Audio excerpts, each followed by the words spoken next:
Hello everyone and welcome back to the SULS podcast. Thank you very much for joining me for another instalment of the show. I thought we would do something a little bit different this week. I've been under the weather for the past 5 days, had a really bad cold, so I've been unable to interview any guests because I simply couldn't commit to times and dates for recording when, I really shouldn't be speaking. You can still kind of hear it in my voice. I'm not 100%, but I wanted to get something out for this installment of the podcast, and what I decided to do was deliver a kind of short presentation on commercial awareness, a very brief, general, simple introduction as to what it is and how I think that law students should best approach the subject and kind of broaden their commercial awareness skill set. So I explain it all in the presentation itself, so there's no real point in me keeping you here for too long. I hope you guys find it useful, hope you find it generally informative. Please leave feedback whenever possible. I'd be intrigued to hear if this is the kind of thing that you would like me to do more of in the future. You can let me know either on social media or email us, whatever it may be. I'm more than interested in hearing what your thoughts and opinions are on this kind of different style of podcast. So yeah, let me know, and I hope you guys find it enjoyable. Welcome to the Stirling University Law Society podcast, proudly sponsored by Ashurst Advance, creating client value through advanced thinking. Now, over to your host and Vice President, Jedd France.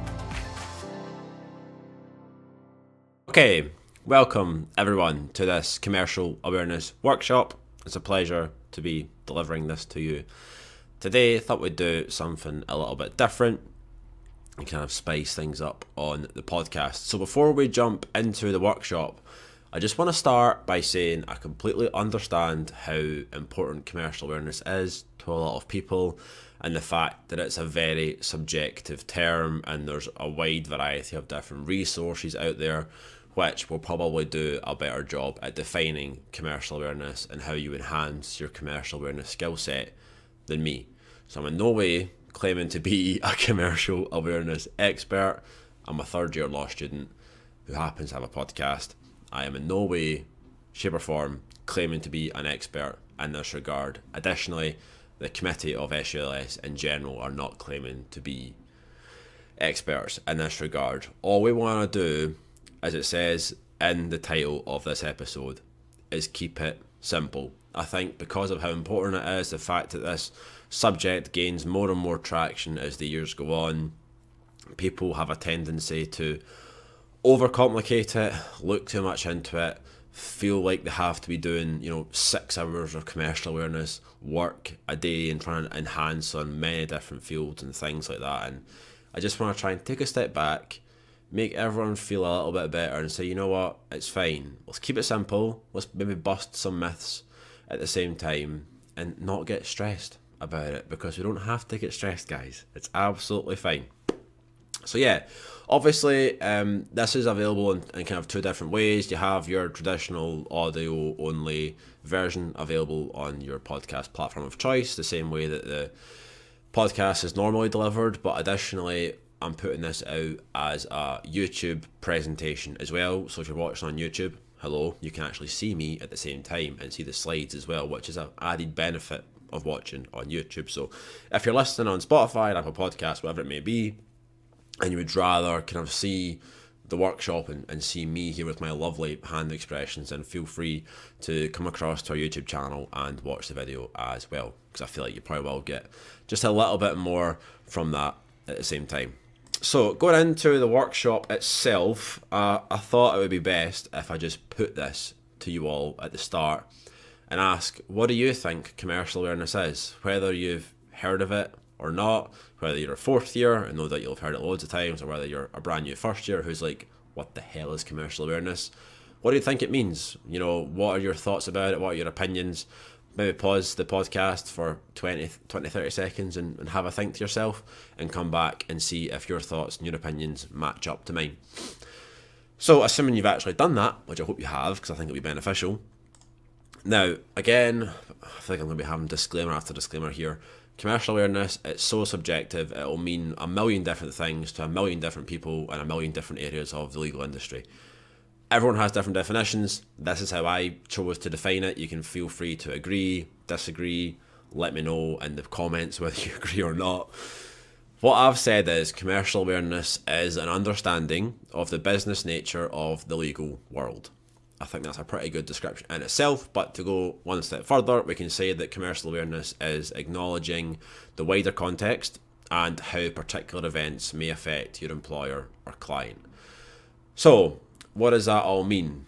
I think the best way to start is to say if you've ever been to any of our workshops or our presentations or whatever it may be with our amazing sponsors, Ashurst Advance, you'll hear a lot from them that the more for less challenge, which was born out of the 2008 financial crash, is very much at the forefront of how the legal industry is evolving and how law firms have to think of new, innovative ways to provide solutions for their clients. Bit of a backstory, I'm not going into too much detail. 2008 financial crash, businesses lose a lot of money. Nowadays, they do not have the same amount of money to splash on loads of different resources to get strictly legal advice from lawyers, perhaps get other business advice from like business analysts or whatever they may be.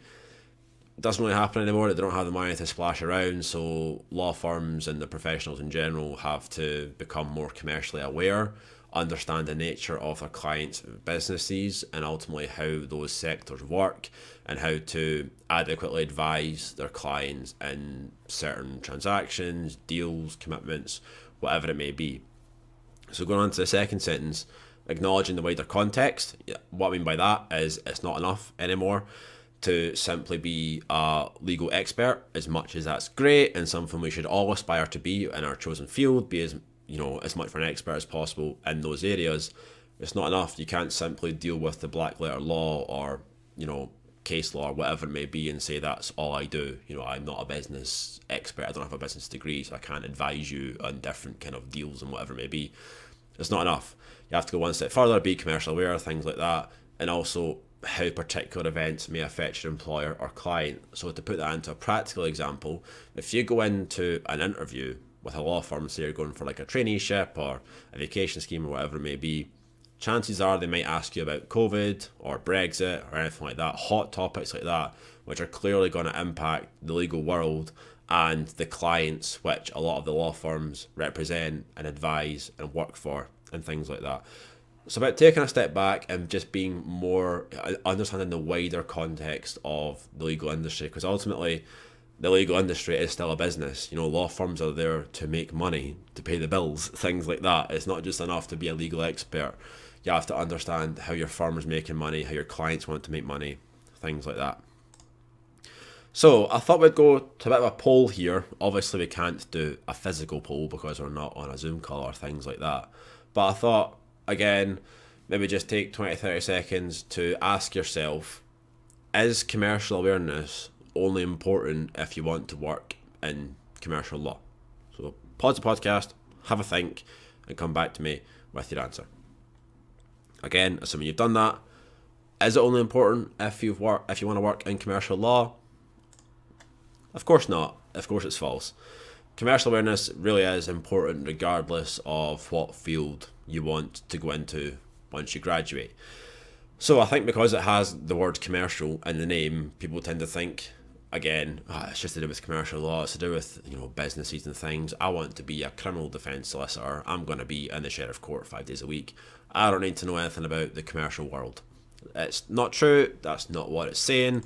And to further identify how you can improve your commercial awareness regardless of what field you want to go into, I've broken it down to 4 non-negotiable essentials. Again, this is just my opinion. These are things that I've identified myself. Not saying other people might have identified them, but this is how I chose to break it down. So again, feel free to agree, disagree. I'm just here trying to do this to the best of my ability. So go easy on me. So the first one, understanding the nature of your field, which is very generic. It also kind of ties into the second point, which says how that sector operates. I think those two kind of go hand in hand. Really kind of what we're saying is, what clients is it that you serve? What are the kind of nature of their businesses? Again, we say businesses, but if you want to work in criminal defence, chances are you're not going to be representing businesses, you're going to be representing normal, everyday individuals who've managed to get themselves in a spot of bother, and you're going to be working in the sheriff court and things like that, or perhaps even higher. So how does that operate? How is business generated? How do you get new clients? If you're a high street firm, obviously a lot of it revolves around word of mouth and kind of people popping into your office during the day, things like that. Whether you're a big commercial firm, it obviously works differently. How is money made is the third one. Again, it'll really differ depending on what kind of firm you want to work in, but ultimately you have to understand how is your employer as a law firm, assuming you want to be a solicitor, that is, and you're working in a law firm, how do they make money? Again, it will differ if you're a high street firm. It could be like on an hourly rate. It could be Scottish Legal Aid from SLAB, the Scottish Legal Aid Board. Or are you a big commercial firm who's working with businesses who might have you on retainer, who might pay you like yearly fees? I don't know. It'll differ. Again, this all comes back to commercial awareness and kind of understanding how money is made in your chosen sector of the legal industry.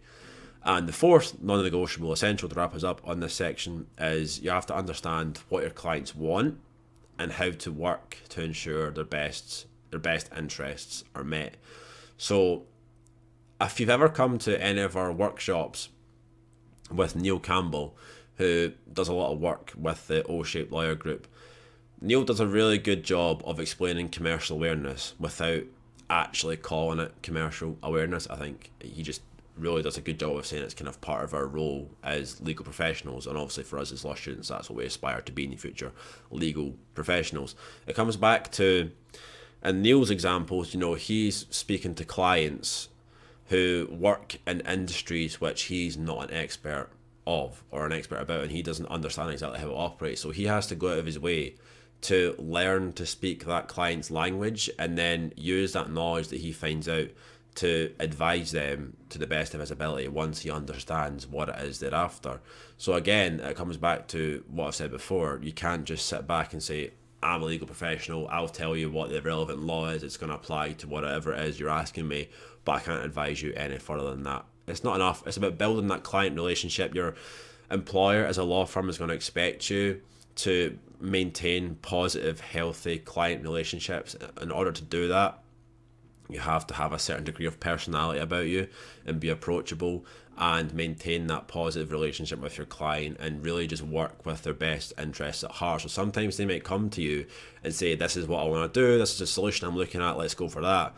You know, you might have to be innovative and say, I hear what you're saying, that sounds great, but what if we approach it from this standpoint, we go at it from this angle? Maybe this is a better solution for you in terms of cost or time, efficiency, things like that. So you have to work with their best interests at heart. So you can't just sit there and say the client wants this, that's what we're going to do, regardless of the fact you might know that it might lead to bad things happening down the line or there's better alternative solutions out there. You have to work with their best interests at heart and really go with that to the best of your ability. So that's the 4 non-negotiable essentials which will apply regardless of what area of law it is into. So moving forward, I suppose this is $1 million question. How do you enhance your commercial awareness skill set? Now again, this will really differ depending on what kind of law you want to work in.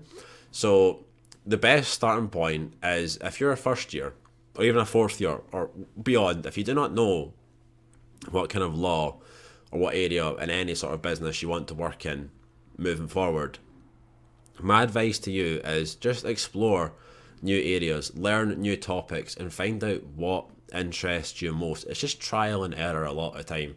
So if you don't think, you know, criminal law is for you but you're not entirely sure, why don't you just learn about it, read about it for a little while, find out, you know what, I really don't like that, I'm going to just write it off, it's definitely not what I'm interested in.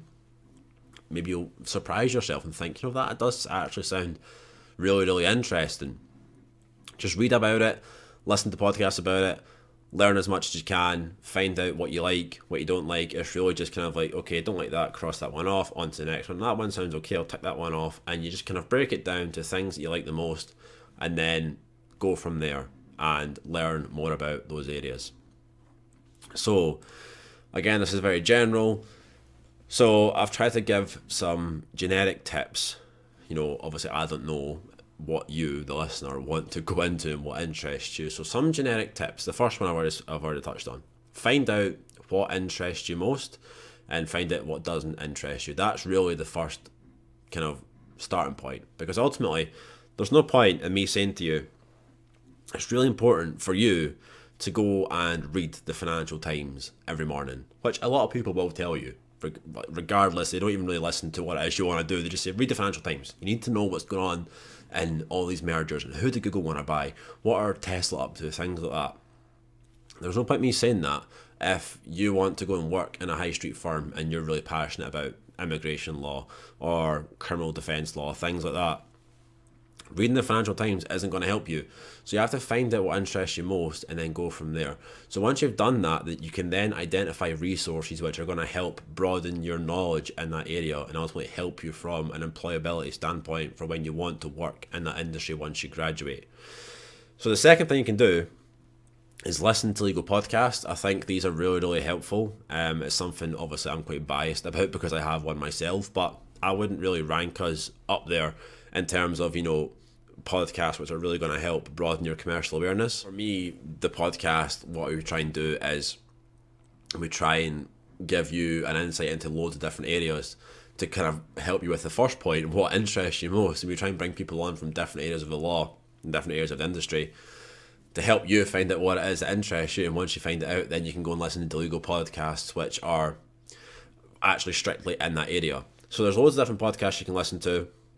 Not just ours, there's a couple other law societies around the country from universities which are also doing good legal podcasts, and you can also go and listen to other ones from different kind of initiatives and organisations and stuff. I think legal podcasts are something which are really, really gaining traction, and more firms are doing them as well. So there's plenty of different legal podcasts for you to go and listen to, but I just think they're a really good tool in terms of multitasking, because, you know, traditionally you might have to read a legal article or a newspaper or whatever it may be, and it's very hard to do that whilst doing something else. But I know for me personally, if I'm doing the grocery shop and I'm in a supermarket for like half an hour, I'll stick a podcast on in my earphones, and I can actually broaden my commercial awareness whilst doing something else. I'm killing two birds at one stone, and it's amazing. Even if you're doing the hoovering, if you're doing the housework, whatever it may be, stick a podcast on and you're killing two birds with one stone. And I think they're really, really useful, and they're becoming even more prominent in the industry. And I think more people are starting to click on to the fact that they're really useful, and people are starting to understand this is a good way to digest information because of the accessibility, because of the flexibility, things like that. The third point, which I would say is a good generic tip, is just attend events.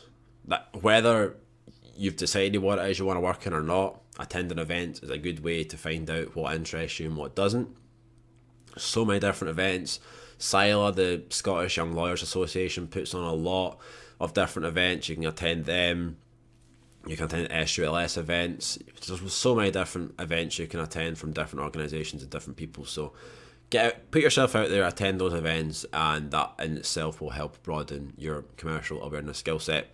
And the final one is network, and I've put it in capital letters with an exclamation mark, because it's something which is very scary. It's not something which is very fun. You know, you're putting yourself out of your comfort zone. But as we've mentioned before on the podcast, it's something that you have to do, and the more you do it, the more comfortable it becomes. And actually kind of putting that as one of your main priorities to kind of do at a certain time is really, really useful, because I spent the previous year, my second year, focusing a lot on networking. And when you begin to build up your contacts on LinkedIn and people that you've spoke to, it really does broaden your commercial awareness and helps you understand what it is you want to work in. Because for me, legal tech is something I'm really interested in, and the way I found out I was interested in that is by attending an event, going back to the third point, and then seeing Chloe Kennedy, who used to work at Ashurst Advance. She now works for Deloitte. I'm not too sure if that's how you pronounce it, but that's how I got into it. And then I spoke to Chloe, and Chloe was really, really helpful. And then she came on the podcast, and we spoke more about legal tech, and it just kind of spirals from there. And now I kind of understand that's something I'm interested in, and I'm, you know, quite keen to work in the future. So that's the best way to do it. Network and speak to the people who are working in these areas and working in these industries which you aspire to work in, and you'll definitely be surprised at how helpful they will be. So that kind of brings us to the end of the podcast. Again, thank you a lot for listening. I appreciate you taking kind of 20 minutes of your day to listen to this. I suppose I better say again, this is just my way of breaking down commercial awareness. Again, going back to the topic and the title of the podcast, keeping it simple. That's all I want to do, is provide a brief introduction as to what it is and how you can kind of best simplify it without overcomplicating it, which I've mentioned, some people tend to do. I don't think, for any law student, I don't think you have to read the Financial Times every morning and completely understand what transactions are going on and who's buying who's selling what, things like that. Unless you want to be some absolute corporate mastermind and you want to be in that like top 1% of corporate lawyers, then definitely do that. If that's what interests you, if you actually like doing that, then go for it. I'm not saying it's not useful. Of course it is, but it's just all coming back to what you're interested in. If you absolutely hate the thought of reading the Financial Times, don't force yourself to do it. I just don't see the benefit in that. There's no use in that whatsoever. And ultimately, if you hate the idea of that, then you're not really going to work in an industry where reading the Financial Times is kind of a really important thing to do, and to keep yourself clued up on what's going on. So that's my way of breaking it down. I hope it's useful. I've put on the screen there, feel free to ask any questions. Obviously you can't do that right now because you're listening to this as a after the fact podcast. But if you're watching on YouTube, feel free to leave it in the comments below. I'd be interested to hear other people's perspectives. Interested to hear what your thoughts are and kind of how I've tried to define it and how to best kind of broaden your horizons in this respect. Definitely offer new solutions, be innovative for me as well, give me some other ideas as to how, I could have done this better, things like that. Or if you can't comment on the YouTube video, feel free to reach me on Facebook or LinkedIn, or email us. The society email address is in the description of this podcast, so feel free to email us there and just kind of let us know what your thoughts are, whether you agree, whether you disagree, whatever it may be. I'm always interested to hear alternative ways of thinking. So yeah, thank you very much for listening. I really appreciate it. Hopefully it's been helpful, and I will speak to you all again next week. Take care.